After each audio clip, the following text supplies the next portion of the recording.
Hello and welcome to Apollo Sky's podfics. I'm Apollo, and this is Changling Families by LittleLadyBaker, Chapter 17. This is the final chapter of the first fic in this series. Chapter 17, The Eternal Night. Otto blinked groggily as the two gum-gum goons dragged him towards their master. Gunmar stood boldly in the center of the room. Usmar, the Kubera prince, stood by his side. Skarbach, the gum-gum king, sneered. Wo ist Lenora? Otto snarled, too angry to care who he was talking to. Ich schwöre, wenn du siehst velet. Such compassion! Do you honestly forget that you are only half human? Perhaps this is why you chose to side with the trollhunter. That did nothing to lessen Otto's snarls. Du bist ein Monster! Do you think I'm a monster, Skarbach? But I can have compassion. Otto heard his wife grunt as she was dragged forward. Let go of me! Let me go! Lenora! He sprinted over and enveloped her in his arms. Lenora buried her face in his hair. Das wird okay sein. Wir werden hier rauskommen, he muttered into her ear, stroking her back gently. You must do whatever he says, Lenora begged. A gum-gum brought the staff of Avalon to them. Take it and liberate your eldritch queen, and you will be rewarded, Gunmar sneered, revealing yellow teeth.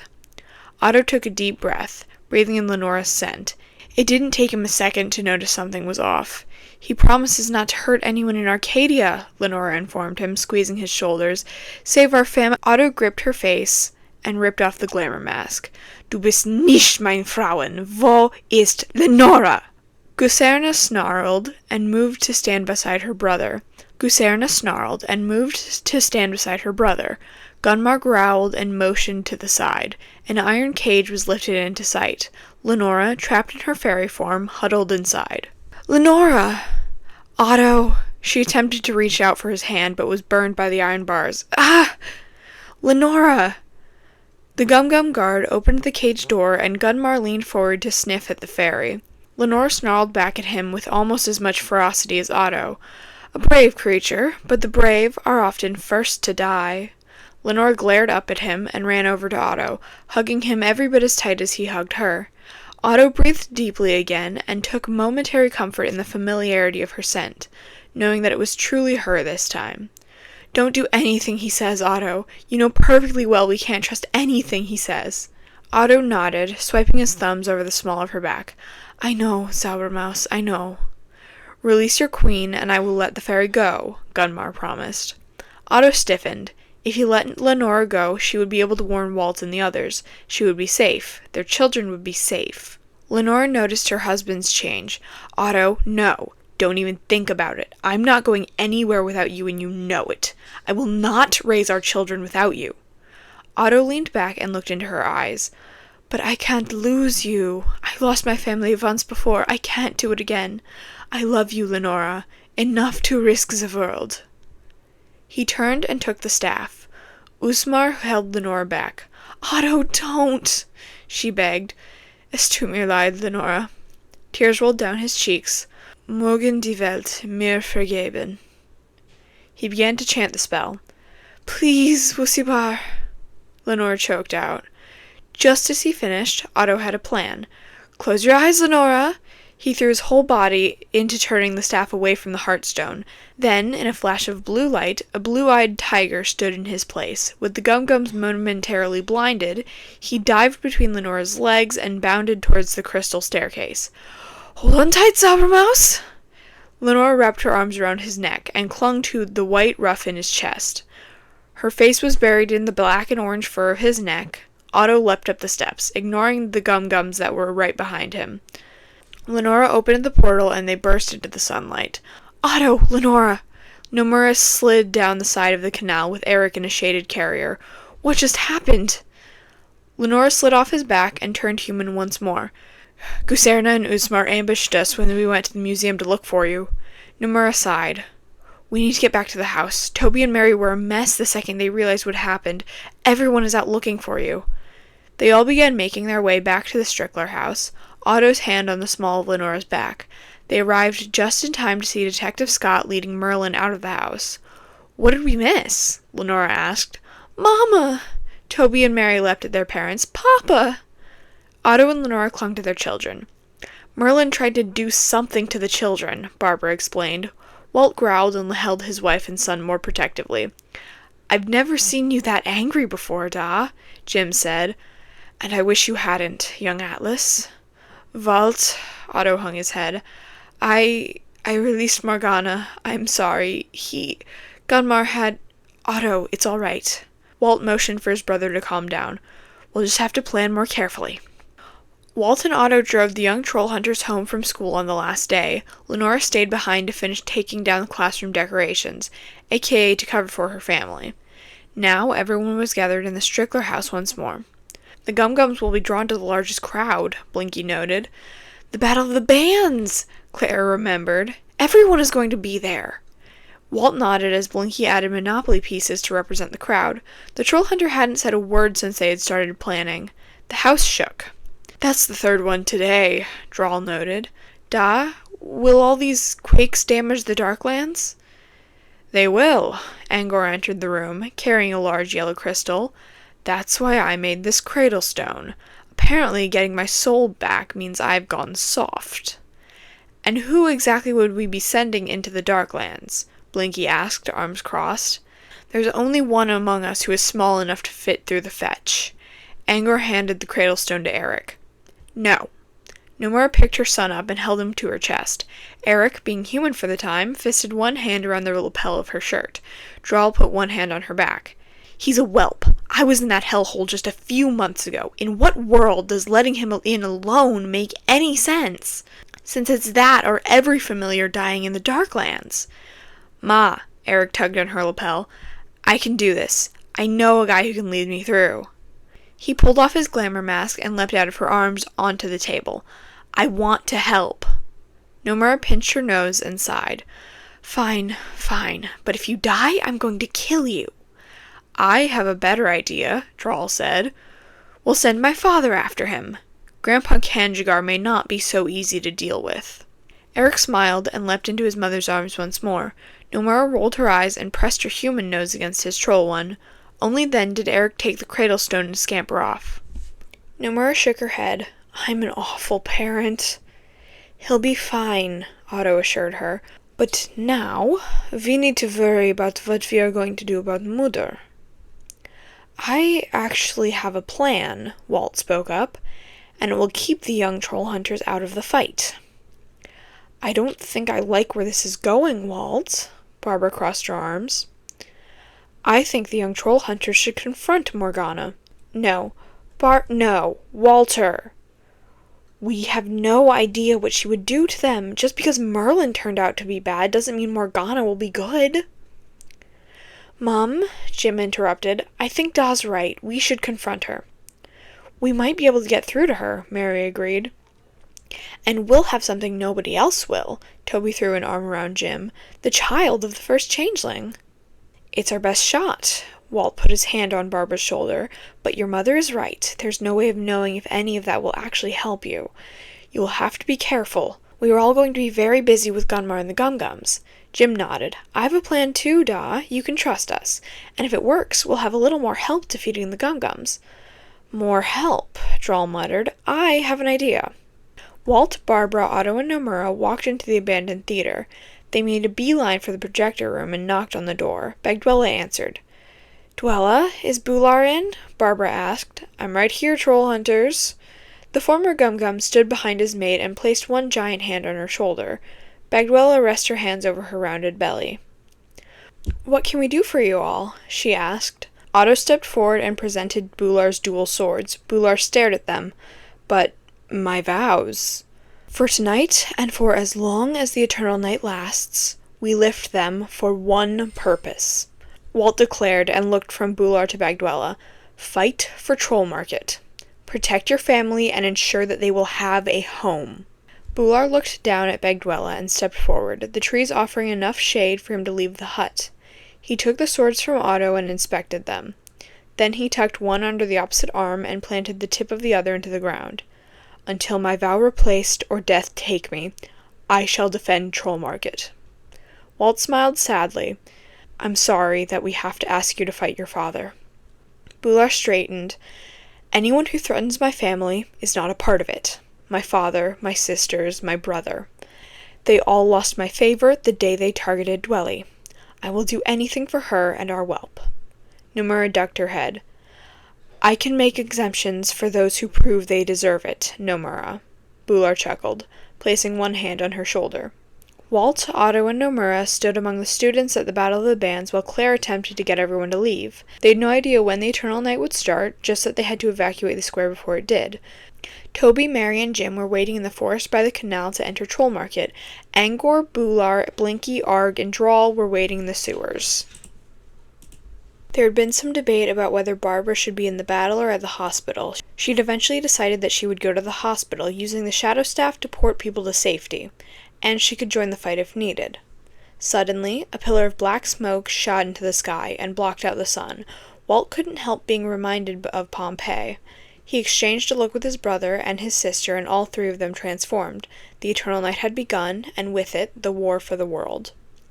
Lenora watched as the battle outside began. With a groan of frustration, she turned to her co-workers. Carl, Lawrence, will you help me? The men exchanged a look. Why? With what, Lenora? Because I can't just stand around while my friends are in danger like this. We need to get them to safety.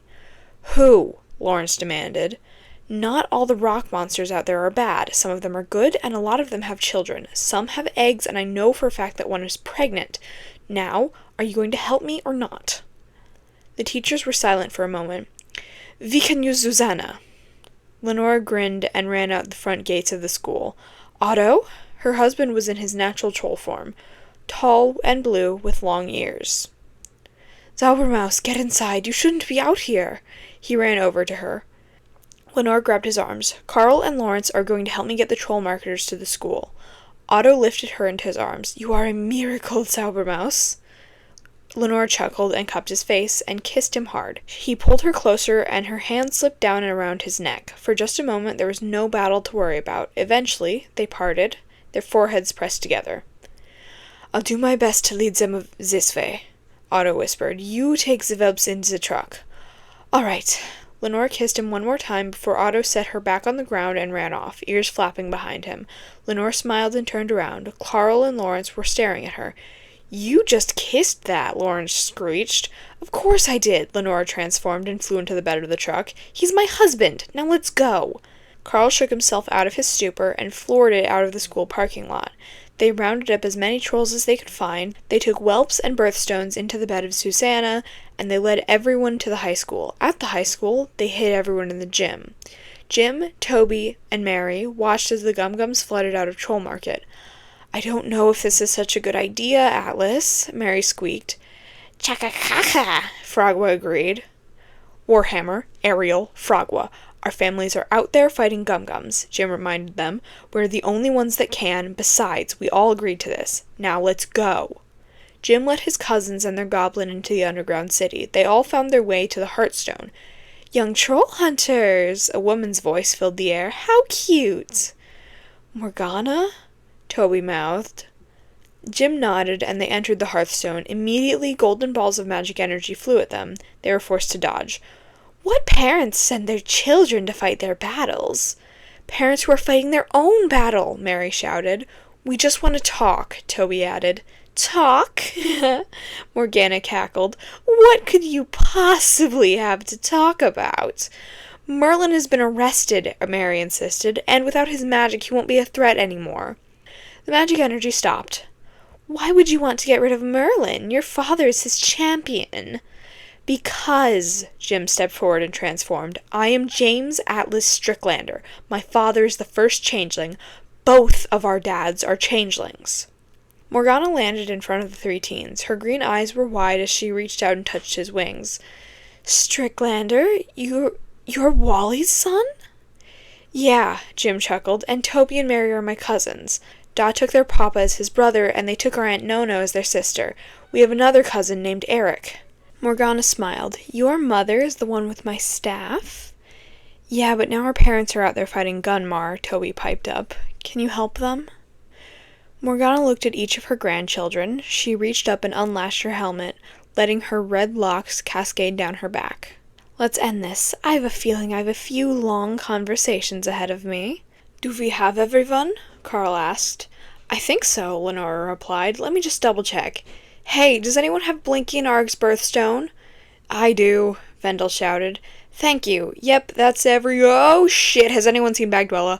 Panicked shouts erupted from the troll marketers as they all searched for the missing trolless. Who's Bagdwella, Lenora? Lenora pointed out the window. You see that big black troll over there? Bagdwella's his wife. She's the pregnant troll I told you about. If anything happens to her, Bular will kill us. Lawrence and Carl looked ready to pass out. You two see if she's around here. I'm going to recruit Otto to help find her. Lenora sprinted out the door and flew through the battle. She soon found Otto wrestling with a gum-gum. Otto, have you seen Bagdwella? Ich bin ein bisschen beschäftigt, Lenora. He ripped the gum-gum's head off and tossed it over his shoulder. Was? Bagdwella's missing. Have you seen her? Scheiße. Crap. I'm gonna go check with Barbara. If she's with Barbara, then we're dead. Then you look out for her while I look at the hospital. We have to find her before... There was a monstrous roar, and Walt pushed Gunmar off the museum roof. The gum-gum shattered on the pavement. Wir werden sterben. You check the theater, I'll check the hospital. The couple ran in opposite directions. Lenora burst into the hospital. Barbara, have you seen Bagdwella? Barbara was crouched at the foot of a rolling bed, binding one of Bagdwella's ankles. Bagdwella propped herself up with one hand and rested her other hand over her belly. Bagdwella, we were all worried sick. Come on, everyone is at the school. We need to get you there before the eternal night ends. I'm fine. I just cracked my ankle. She won't be walking anywhere, Lenora, unless you have a better way of transporting her. Lenora, Carl ran in. Is that Bagdwella? Yes, she is. Can you give us a lift back to the school? Bagdwella can't walk, and if she touches sunlight, she'll die. I think we can take her in Susanna, but I don't have a camper cover.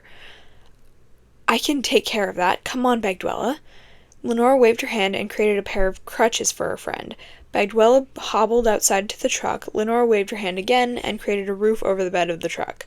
Bagdwella settled in and waited for them to arrive at the high school. Bular, Walt, Otto, and the others were all waiting for them. Dwelly! Lenora helped Bagdwella out of the truck, and Bular scooped her into his arms. The two trolls kissed happily before Bular lowered himself to nuzzle Bagdwella's belly. Oh! Bagdwella gasped. They kicked! The whelp kicked! Tears were visible in Bular's eyes as he kissed his mate once more. Otto wrapped Lenora warmly in his arms, turning human as he went. A portal opened, and Barbara stepped through. Da! Mom! Mama! Papa! Ma! Da! The young troll hunters ran up, Morgana hot on their heels. The parents were quick to envelop their children in comforting hugs. Vendel even came forward and returned the birthstone to Blinky and Aaarrrgghh. We did it! We stopped the eternal night! You defeated Gunmar? We saved the world! Walt wrapped his wings around Jim and Barbara. The scarbox devolved into German. Nomura tossed Eric above her head, only for Draal to snatch him out of the air. Wally? He looked up at the sorceress in front of them. Morgana was staring at him. Mum? Morgana cupped his cheek for a moment. When I first saw him, I thought Jim was you. You look so much alike. Barbara laughed. It's unbelievable how often we hear that. Troll market, gone, Aaarrrgghh suddenly said, arms still holding Blinky in their birthstone. Heartstone. Gone.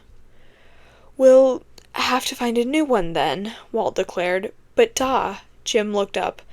That would mean leaving Arcadia. I know, young Atlas. That would mean leaving us. Walt hugged his wife and son closer. He didn't speak. He couldn't. I could fix it. All eyes turned to Morgana. What? I could fix the Heartstone. It probably wouldn't even take more than a year, especially if I have help. You would do that, Otto spoke up. Of course I would. What kind of monster would I be if I made you travel across the country, leaving behind everyone and everything you love, for something that might not even be there? Who would do such a thing? So, we get to stay in Arcadia? Toby asked, looking up at his parents. Yes, Walt stood to his full height. We'll start rebuilding Troll Market at nightfall. And that is the end of Chapter 17, the final chapter of this fic in the series. And here's a list of the German words and phrases used in this chapter. Wo ist Lenora means where is Lenora. Ich schwöre, wenn du sie verletzt means I swear if you hurt her. Du bist ein Monster means you are a monster. Das wird okay sein. Wir werden hier rauskommen means it'll be okay, we'll get out of here. Du bist nicht mein Frauen, wo ist Lenora means you are not my wife, where is Lenora? Es tut mir leid, Lenora means I'm sorry, Lenora. Mögen die Welt mir vergeben means may the world forgive me. Ich bin ein bisschen beschäftigt, Lenora means I'm a little busy, Lenora. Scheiße means shit. Wir werden sterben means we are going to die. And that is it for this fic in this series. I will continue this one as soon as I can, though school is starting up for me soon, so I don't know how often I'll be able to record. Goodbye!